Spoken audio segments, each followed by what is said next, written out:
This weekend, a new special will go in depth on the fentanyl crisis. It is called The Next Generation, Breaking Fentanyl's Grip. Ahead of that airing right here on KXAN on Sunday, we want to walk through what the reporting will cover with one of the report's co-anchors. So joining us this morning is KXAN's Sally Hernandez. Sally, thanks so much for joining us. It's always a treat for you to be here, so we appreciate it. I love being here, thanks.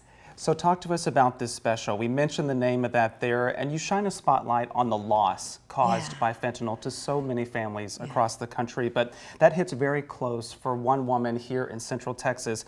Talk to us a little bit more about Stephanie Rowe and the work that she's doing. Stephanie Rowe lost her son, Tucker. He was her only son, and he died from fentanyl poisoning. And I use the word poisoning because that is something law enforcement is really trying to focus on. This is poisoning. They're saying these young people did not mean or want to die. They were poisoned with something that was inside a pill or anything else that they were trying to buy.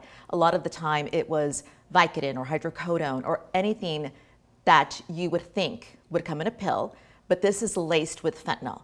And it's laced with fentanyl because it's extremely potent. And the hope from the drug dealers is that you get hooked on it and you come back.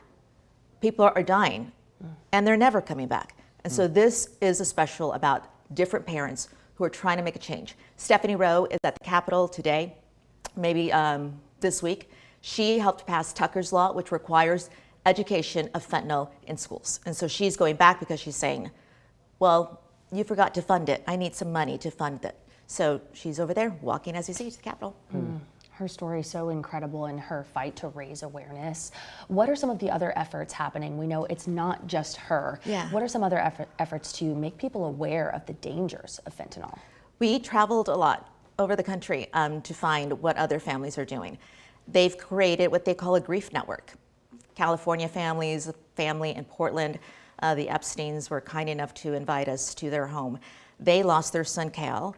And once they lost Cal, they decided that they wanted to change the law.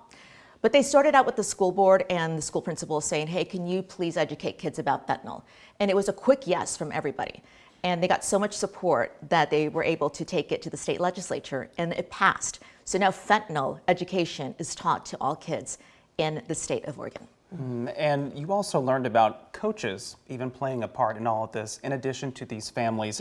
What are they working on now to help with this cause? You know, I have never seen this before. I don't know if you all have. I have a kid that does play football, but they do hand out some cards. You know, it tells you a little pamphlet what fentanyl is because that's your target crowd, right? All the kids who are going to the football games and the parents as well.